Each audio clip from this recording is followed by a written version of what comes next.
আমাদের লাস্ট এপিসোডে আমরা দেখিয়েছিলাম কীভাবে মেকানিক্যাল কিবোর্ড ক্লিন করতে হয়। এই এপিসোডে আমরা যেটা করবো সেটা হচ্ছে মাউসটাকে রিপেয়ার করব। তো চলুন আমরা স্টার্ট করতে পারি।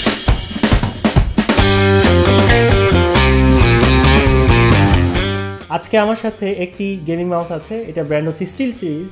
এটার ইস্যু হচ্ছে যে এটা ক্লিক মিস করে, সামটাইমস ক্লিক রেজিস্টার করে না। তো এটাকে আমি যেটা করবো, পুরোটা খুলে এটাকে রিপেয়ার করার চেষ্টা করবো। তো চলুন আমরা স্টার্ট করি। মাউস রিপেয়ারের জন্য আজকে আমরা যে জিনিসগুলি ইউজ করব তার মধ্যে হচ্ছে তাতাল, রজন, রাং, সাকার আর হচ্ছে স্ক্রুড্রাইভার। এখন আমরা যেটা করব, মাউসটার প্রত্যেকটা স্ক্রু খুলে ফেলব।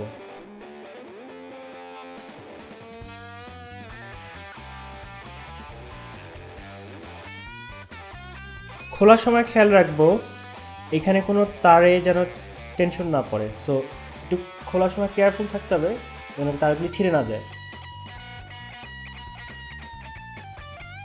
সো আমাদের যে মেইন ইস্যুটা সেটা হচ্ছে এই মাউসে পার্টিকুলারলি লেফট ক্লিকের সমস্যা। এই ক্লিকটা আমরা রিপ্লেস করে ফেলবো।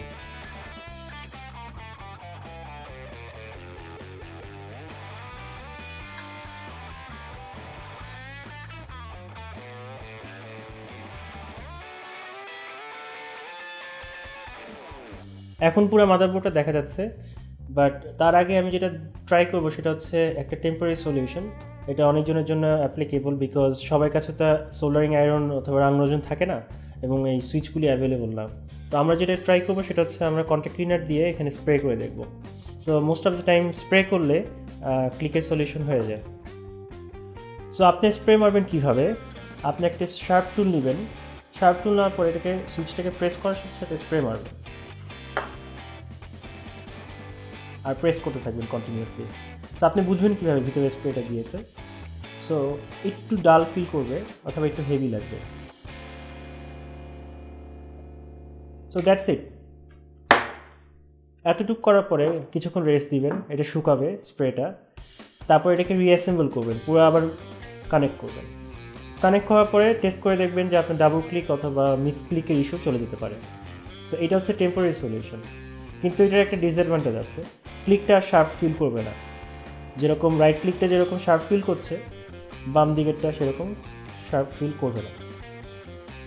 আমরা এখন যেটা করবো সেটা হচ্ছে সোল্ডারিং আয়রন গরম হয়ে গিয়েছে, আমরা এটাকে খুলবো আস্তে আস্তে করে।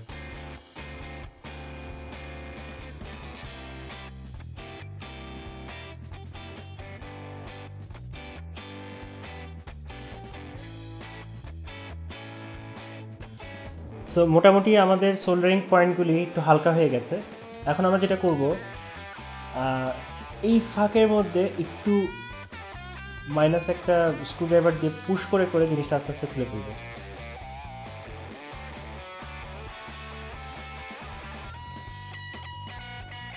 সো মোটামুটি আমরা দেখতে পাচ্ছি অলরেডি ক্লিকটা খুলে চলে এসেছে। সো এখন আমরা যেটা করবো সেটা হচ্ছে এটার মধ্যে নতুন একটা ক্লিক বসাবো। এখন আমরা নতুন একটা সুইচ লাগাবো। সো রাইট সাইডে যে মডেলটা ছিল সেম সিমিলারলি আরেকটা মডেল আমরা লাগাচ্ছি। সো এটা হচ্ছে ওমরন সুইচ। ওমরন সুইচের অনেক ক্যাটাগরি আছে, বাট ওটাতে আমরা এখন না যাই। তো আসুন স্টার্ট করা যায়। সো লাগানোর আগে একটা জিনিস মাথায় রাখতে হবে, সেটা হচ্ছে যে সুইচের যে অ্যালাইনমেন্টটা এটা যেন উল্টা না হয়, কারণ এখানে একটা সাদা মার্কিং দেখা যাচ্ছে। এই সাদা মার্কিংটা বুঝেই আমরা উপর টপ সাইডটা ইউজ করব।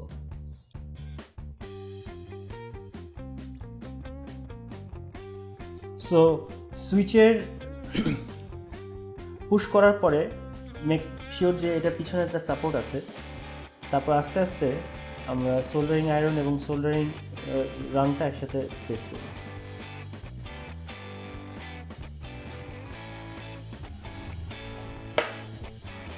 সো মোটামুটি আমাদের সুইচ অলরেডি প্লেস হয়ে গেছে।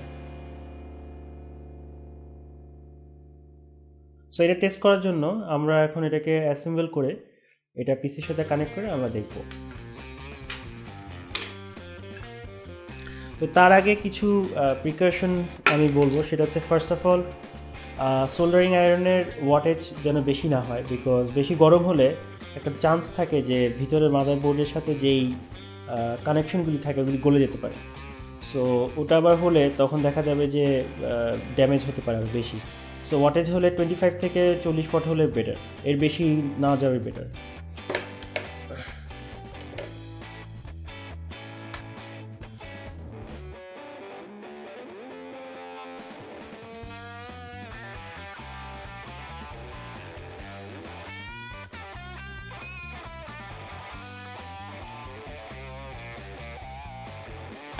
সো মোটামুটি আমাদের কাজ শেষ হয়ে এসেছে। এখন আমরা কম্পিউটারে লাগালাম, এখন দেখি যে ক্লিকে ড্র্যাগ করার সময় ছেড়ে দেয় নাকি না, ক্লিক ঠিকই আছে। আমাদের এই পর্বতে আপনারা মাউস ফিক্স দেখলেন। সো নেক্সট পর্বতে আমরা যেটা করবো সেটা হচ্ছে জিপিইউ কেমনে বেকিং করতে হয় সেটা আমরা দেখাবো। আপনাদের যদি ভিডিও পছন্দ হয়ে থাকে তাহলে লাইক করবেন এবং অপছন্দ হলে ডিসলাইক করবেন। কোশ্চেন্স থাকলে কমেন্ট সেকশনে অবশ্যই জানাবেন, আর অবশ্যই সাবস্ক্রাইব করবেন।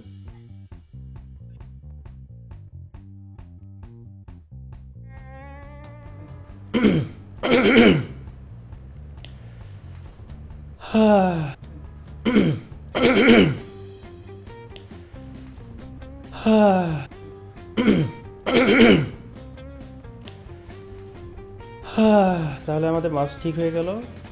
তো আমাদের মাউস রিপেয়ার এখানেই ফিক্স হয়ে গিয়েছে। তো